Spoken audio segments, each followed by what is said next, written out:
Baik, Assalamualaikum warahmatullahi wabarakatuh. Saya akan menjelaskan sedikit terkait dengan RPP, tetapi sebelum berbicara lebih jauh, ingin saya menyapa kita semua. Mudah-mudahan kita semua dalam lindungan Allah Subhanahu wa Ta'ala, terutama Bapak Ibu dosen LPTK UIN Mataram yang sudi kiranya telah membimbing kami sehingga masuk sampai pada tahap ini. Hanya kepada Allah kami berdoa, mudah-mudahan segala urusannya dimudahkan Allah Subhanahu wa Ta'ala.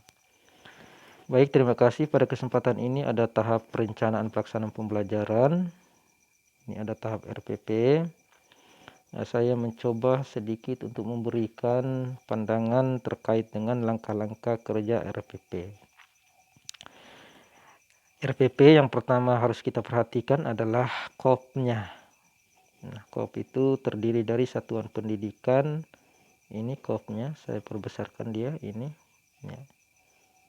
Maaf, saya perbesarkan dia ya KOP-nya. Nah, ini ada satuan pendidikannya, ada mata pelajaran, materi pokok, submateri, kelas, kemudian KI-nya, kita analisis KI-nya. Setelah KI kita analisis KD-nya. Nah, setelah KD kemudian kita analisiskan indikator. Nah, indikator ini kita analisis, dia tidak boleh, dia bagian dari penjabaran KD, jadi tidak boleh keluar dari KD. Nah, setelah indikator kita rumuskan tujuan pembelajaran. Tujuan pembelajaran yang hendak dicapai itu adalah tujuan pembelajaran yang mengacu pada capaian kompetensi dasar.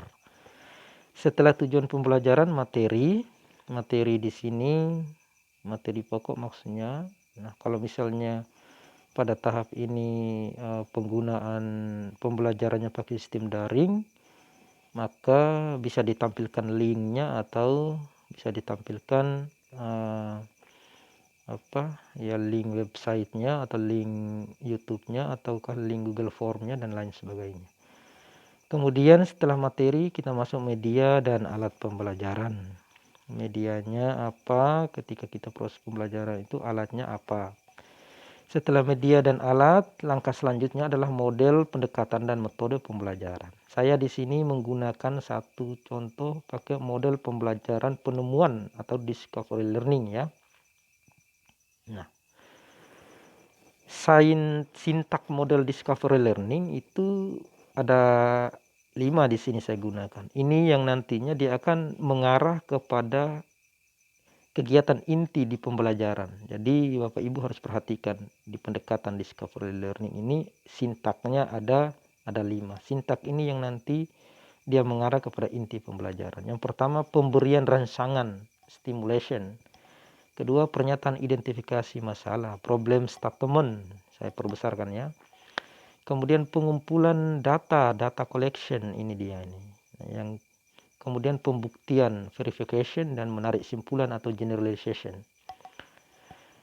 Setelah itu, nah, pendekatan pembelajaran tentunya kita menggunakan pendekatan saintifik ya. Ini barang umum, pendekatan saintifik, kemudian dengan menggunakan 5M ya, mengamati, menanya, mengasosiasi atau mengumpulkan data, menyimpulkan, mengkomunikasikan. Nah, kemudian langkah selanjutnya adalah kegiatan pembelajaran. Kegiatan pembelajaran itu terdiri dari kegiatan pendahuluan, inti, kegiatan inti, dan kegiatan penutup. Ini tabelnya saya bisa ini. Nah, ini deskripsi kegiatannya, ini alokasi waktu, ini tabelnya bisa Bapak Ibu lihat. Nah, di kegiatan pendahuluan itu kita mulai yaitu pra ya, jadi bisa dilakukan pembugaran, kemudian menanyakan kesiapan fisik siswa, kemudian berdoa, kemudian baca ayat pendek, kemudian absensi dan lain sebagainya. Nah, kita masuk di kegiatan inti. Nah, kegiatan inti ini yang Bapak Ibu saya ingin kita memperhatikan sedikit. Ini kaitan dengan sintak yang saya baca tadi ya. Sintak ada 5 sintak discovery learning itu yang saya terapkan di kegiatan inti. Sintak yang pertama tadi itu stimulation.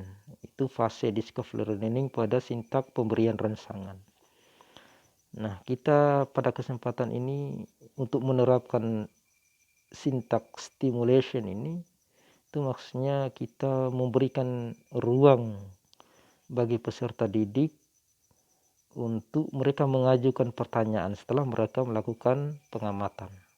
Jadi stimulation, guru membangkitkan atau memantikkan nalarnya untuk mereka bisa mengajukan pertanyaan setelah mereka lakukan pengamatan. Setelah itu mereka masuk pada tahap identifikasi masalah, problem statement. Nah, siswa itu kita berikan kesempatan kepada mereka untuk mereka mengidentifikasi atau menemukan jawaban atas permasalahan yang mereka hadapi ketika mereka mempelajari atau mengamati, ataukah permasalahan dari temannya yang mereka sedang mengamati atau membaca atau menganalisis materi. Kemudian tahap 3 discovery learning itu pengumpulan data atau data collection. Nah, pada tahap ini LKPD, lembar kerja itu sudah harus kita berikan agar siswa menganalisis data secara sistematis. Mereka mengumpulkan informasi dengan membaca bahan ajar, kemudian mereka juga memberikan kesempatan untuk melakukan analisis dari berbagai sumber yang relevan. Nah, kemudian fase discovery learning yang keempat ini pengolahan data processing ya. Itu maksudnya siswa membuat laporan pengamatan berdasarkan hasil analisis. Nah, kemudian fase yang berikut pembuktian, verification. Tadi ini sintak discovery learning berikut itu pembuktian. Pembuktian itu maksudnya ya dengan bimbingan tentunya itu guru memeriksa secara cermat kebenaran data pada laporan hasil pengamatan. Nah, siswa melakukan pengamatan, mereka lakukan pelaporan itu pada pembuktian yang masuk pada sintak pembuktian. Nah, kemudian siswa diminta menyampaikan laporan itu secara mandiri. Dia bisa melaporkannya. Kemudian siswa lain bersama dengan guru memberikan tanggapan, komentar, apresiasi. Nah, fase ke-6 discovery learning sintak menarik kesimpulan atau generalization. Itu maksudnya pada tahap ini siswa dengan bimbingan guru kita menyimpulkan hasil penyelidikan secara bersama. Siswa mempersiapkan diri untuk menuju kegiatan pembelajaran. Siswa berdama dengan guru kita membuat simpulan atau merangkum hasil belajar selama sehari tadi. Kemudian siswa bersama guru kita melakukan kegiatan refleksi. Nah, kemudian masuk pada tahap penilaian. Di sini ada tiga tahap penilaian yang saya gunakan ya. Ada penilaian sikap, penilaian pengetahuan, dan penilaian keterampilan. Ini saya perbesarkan ya. Nah, penilaian sikap di sini saya pakai dua ya. Ada sikap spiritual dengan sikap keaktifan belajar yang saya pakai di sini. Sikap spiritual ini formatnya, ini Bapak Ibu bisa lihat ada nomor, nama peserta, aspek yang dinilai, kemudian ada keterangan. Nah, ada kolom kecil itu ada PB, BM. Yang dinilai itu PB itu perlu bimbing, baik, B itu baik, kemudian M ini membudaya. Kemudian aspek kreatif belajar. Ini bisa kita lihat kolomnya, nomor, kriteria keaktifan belajar siswa, kemudian skor. Keterangannya skala 1 sampai 4. Ada rubrik penilaian. Apa yang kita nilai, kriteria apa, kriteria belajarnya. Ya, dia mendengar, ini saya kasih Bapak Ibu bisa lihat. Bisa kita lihat sama-sama ya. Mendengar dan memperhatikan penjelasan guru, mencatat materi penting dalam pembelajaran, aktif mencatat materi penting dalam pembelajaran, partisipasi aktif dalam kegiatan tanya jawab dan lain sebagainya. Ini yang kita nilai pada sikap. Kemudian penilaian pengetahuan. Tentu saya pakai uraian di sini. Biasa kayak kita lakukan soal. Kemudian keterampilan melaporkan hasil pengamatan. Di sini ada formatnya, keterampilan menulis hasil pengamatan, mulai terlihat, berkembang, tercapai, catatan tambahan. Ini keterampilan melaporkan hasil pengamatan. Kemudian remedial dan pengayaan. Pengayaan bagi yang sudah mencapai kompetensi. lulusan ya tentunya, itu kita berikan mereka pengayaan. Kemudian yang belum ya kita remedial. Kemudian kerjasama dengan orang tua. Nah baik, ini untuk RPP-nya Bapak Ibu. Nah RPP ini mestinya juga harus kita lampirkan dia dengan bahan ajarnya. Nah, ada bahan ajar. Bahan ajar itu ada kopnya, kita analis KIKD-nya, ini Bapak Ibu bisa lihat. Nah setelah KIKD kita rumuskan ada tujuannya.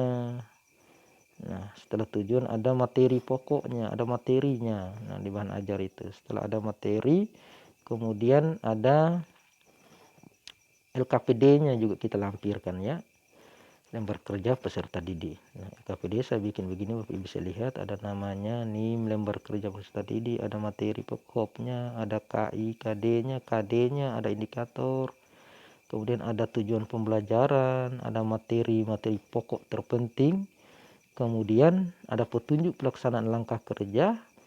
Setelah itu mereka diskusi, karena saya tadi pakai basis learning tadi ya, discovery learning, penemuan. Saya suruh mereka diskusi, mereka menganalisis masalah apa saja yang ada di dalam bahan ajar itu.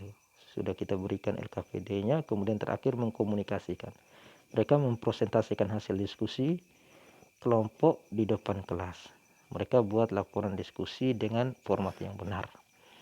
Baik Bapak Ibu, ini adalah sedikit penjelasan terkait dengan RPP, bahan ajar, dan LKPD. Mudah-mudahan ini bermanfaat kepada kita semua sebagai salah satu tugas dalam tahapan yang ke-6 ya, nggak salah ya, RPP 1 ya. Saya bikin ini untuk RPP 1 di Daljab, PPG Daljab tahun 2021. Ya, terima kasih. Semoga bermanfaat kepada kita sekalian. Saya akhiri, assalamualaikum warahmatullahi wabarakatuh.